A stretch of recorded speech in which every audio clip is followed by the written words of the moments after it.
Hello friends. CHO interaction की part 13 video में आप सभी का बहुत बहुत स्वागत है।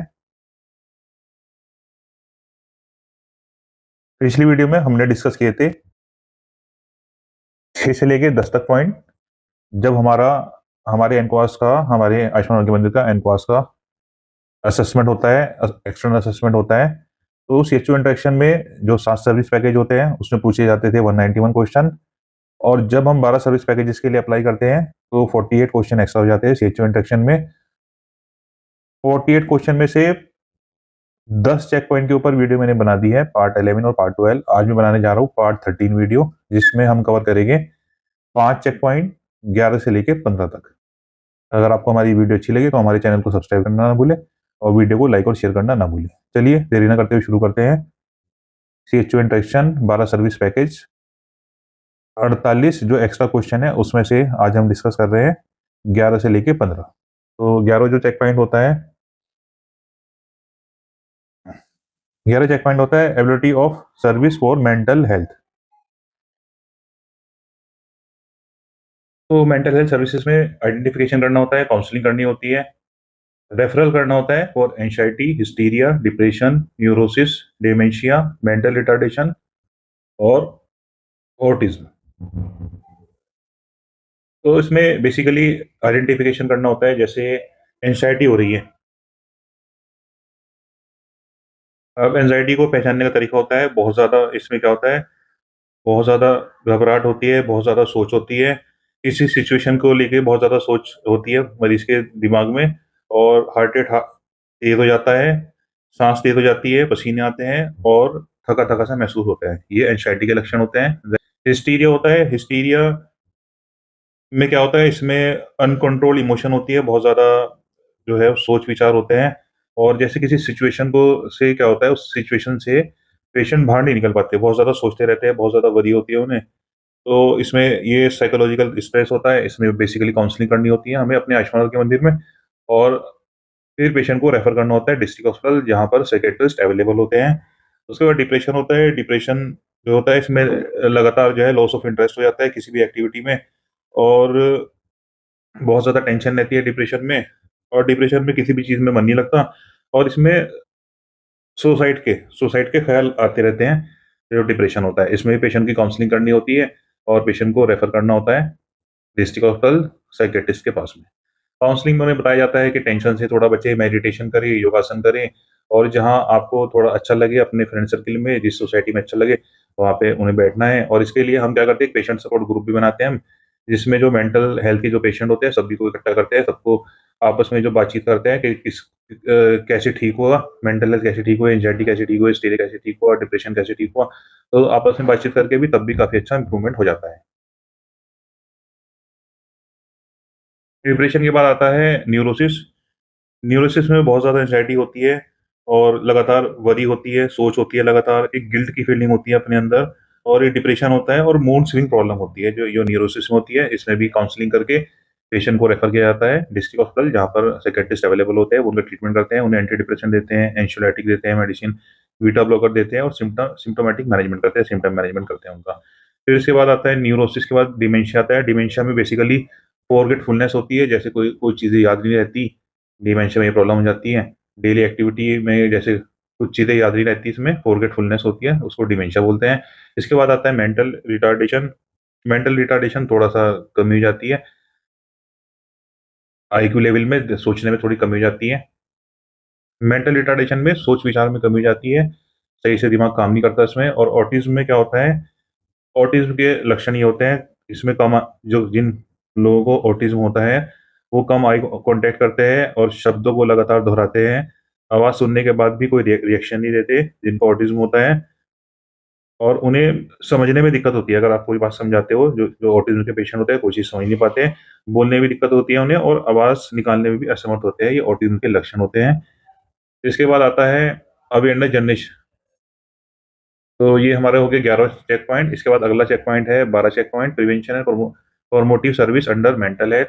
प्रिवेंटिव में हमें अवेयरनेस जनरेशन करनी होती है, गाँव में जाके हमें पेशेंट सपोर्ट ग्रुप बनाना होता है, उनकी काउंसलिंग करनी होती है। ये कोई स्टिग्मा नहीं है, ये कोई कलंक नहीं है, मेंटल हेल्थ ये ठीक हो जाती है। तो उन्हें ये कोई स्टिग्मा नहीं है, कोई कलंक नहीं है। मेंटल जो बीमारी होती है, डिप्रेशन है, एंग्जायटी है, हिस्टीरिया है, घर वालों को समझाया जाता है कि इनसे अच्छे से बर्ताव करें, और एक पेशेंट सपोर्ट ग्रुप बनाया जाता है और उनको रेफर किया जाता है हायर सेंटर। और ट्रीटमेंट कंप्लीशन, एक पेशेंट सपोर्ट ग्रुप बनाया जाता है, उनको रेफर किया जाता है हायर सेंटर, और एक ट्रीटमेंट कंप्लीशन के लिए प्रमोट किए जाते हैं। अगर डिस्ट्रिक्ट हॉस्पिटल से कोई मेडिसिन ले रहे हैं, तो उन्हें लगातार उनकी काउंसलिंग करते हैं कि आप ये मेडिसिन लगातार लेते रहिए, जिससे आपको जिससे आप जल्दी से जल्दी ठीक हो जाए जिससे आप जल्दी से जल्दी ठीक हो जाए। इसके बाद अगला चेक पॉइंट आता है, आयुष्मान आरोग्य मंदिर ensure timely availability of ambulance service for emergency cases. Ambulance होती है, 2 होती है एम्बुलेंस, 102 होती है, एक 108 होती है। जो मेडिकल इमरजेंसी होती है उसके लिए 108 होती है, और जो जैसे बच्चा और माँ के लिए जो होती है वो 102 होती है। एम्बुलेंस सर्विस प्रोवाइड करनी होती है। Check how ambulance are called and patient is shifted. Ambulance को हमें कॉल करना होता है 102 पे, 108 पे, फिर पेशेंट को शिफ्ट करना होता है। Transfer register is maintain to record the detail of the refer patient. जो भी हम पेशेंट रेफर करते हैं हायर सेंटर पे, उसका एक रजिस्टर हमें मेंटेन करना है अपने आयुष्मान आरोग्य मंदिर में। सबसे अच्छा तरीका रहता है हम एक ग्रुप बना ले अपने आयुष्मान आरोग्य मंदिर में, रेफर इन और रेफर आउट ग्रुप। रेफर इन रेफर आउट व्हाट्सएप ग्रुप बनाने से फायदा क्या होता है, जैसे जब हम पेशेंट को रेफर करते हैं तो हमारे जो हायर सेंटर है, जैसे डिस्ट्रिक्ट हॉस्पिटल है, डिस्ट्रिक्ट वुमेन हॉस्पिटल है, वहाँ पे हम पहले से इंटीमेट कर देते हैं, बोल देते हैं उनसे, और फोन पे ही बात करते हैं, और इसका रिकॉर्ड भी मेंटेन करना है। तो रेफर इन रेफर आउट रजिस्टर बनाना बहुत जरूरी है, ग्रुप बनाना भी बहुत जरूरी है। उससे हमें फॉलोअप भी करना होता है पेशेंट का, कि पेशेंट को सही से ट्रीटमेंट मिल रहा है नहीं मिल रहा है। इसके बाद अगला चेक पॉइंट आता है 14, staff is aware of procedure for CPR. CPR होता है cardio pulmonary resuscitation. CPR cardiopulmonary resuscitation के ऊपर एक पूरी वीडियो अवेलेबल है जो हमारे चैनल पर उपलब्ध है, आप पूरी डिटेल में देख सकते हैं। तो स्टाफ को पता होना चाहिए बेसिक लाइफ सपोर्ट। सीपीआर होता है कार्डियोपल्मोनरी रिससिटेशन।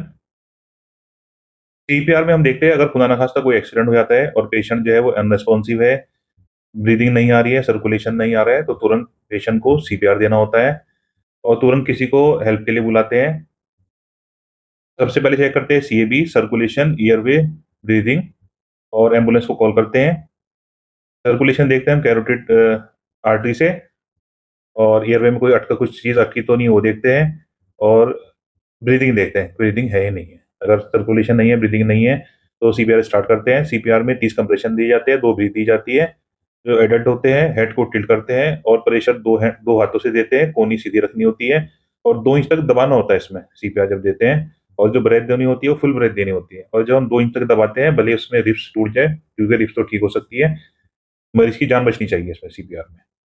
तो ये एडल्ट में सीपीआर देने का तरीका होता है, कार्डियो पल्मोनरी रिससिटेशन। ऐसे ही जो बच्चे होते हैं, जो छोटे बच्चे होते हैं, जो इन्फेंट होते हैं, जो 12 महीने से कम के होते हैं, तो उनको जो सीपीआर देने का तरीका होता है, उनका हेड बिल्कुल भी टिल्ट नहीं करना। उन्हें 2 फिंगर से सीपीआर दिया जाता है, और उन्हें जो डेप्थ होती है, जो गहराई होती है वो 1.5 इंच तक चेस्ट पे हम प्रेस करते हैं, 1.5 इंच तक करते हैं। और जो ब्रेथ होती है उसमें फूंक मारी जाती है, पफ दिए जाते हैं, और वही 30 कंप्रेशन 2 ब्रीथ दी जाती है। और कंप्रेशन जब तक देने हैं, जब तक जो है कोई एम्बुलेंस नहीं आ जाती, कोई हेल्प के लिए कोई आ नहीं जाता। तो ये हमारा सीपीआर होता है। इसके बाद हमारा आता है सीपीआर के बाद हार्ट अटैक। अगर कोई हार्ट अटैक होता है, हार्ट अटैक में सीने में दर्द होता है, बीपी बहुत ज़्यादा डाउन हो जाता है, एक्सेसिव स्वेटिंग होती है, सांस में दिक्कत होती है, तो हार्ट अटैक है। हार्ट अटैक को तुरंत रेफर करना होता है, फर्स्ट एड में देना होता है, डिस्प्रिन देनी होती है, क्लोपिडोग्राल देनी होती है, और ऑक्सीजन वाली एम्बुलेंस में पेशेंट को शिफ्ट करना होता है, ज़्यादा मूवमेंट करने से मना किया जाता है। उसके बाद स्ट्रोक होता है, स्ट्रोक को सीवीए भी बोलते हैं।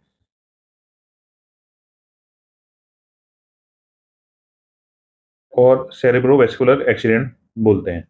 इसमें क्या होता है, जैसे